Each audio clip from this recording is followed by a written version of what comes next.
Serious ఉండదు కానీ మంచి సెన్స్ ఆఫ్ హ్యూమర్ అయింది. సో అది ఏముంటుందని చాలా ఏముంటుందని అందుకని ఇప్పుడు ఎవరైనా అడిగితే అది ఎలా రాశారు, ఎవరి కాంట్రిబ్యూషన్ ఎంత మనం ఏం చెప్పలేము. దాన్ని ఏముంటుందని దాన్ని టోకెన్ వేసి ఇది నాది, ఇది వాళ్ళది, ఇది అయింది అలా చెప్పలేము. అంటే నేనంటే దాన్ని వెనక్కి లెక్కేసుకుంటే ఏముంటుందని ఆయన అలసాని పెద్దని చెప్తాడు కదా, మంచి పద్యం రాయాలంటే ఏం చేయాలి అంటే మంచి భోజనం ఉండాలి, తర్వాత బ్రహ్మాండానికి కర్పూర తాంబూలం ఉండాలి, తర్వాత మనం చెప్పేది విని దాన్ని అర్థం చేసుకుని శభాష్ అనేటువంటి శ్రోతలు ఉండాలి. సో అందరూ ఇంపార్టెంటే.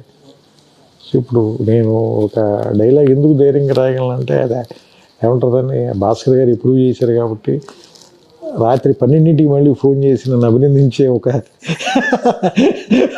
మంచి అభిమాని లాంటి నిర్మాత ఉన్నాడు కాబట్టి. సో అంటే ఇవన్నీ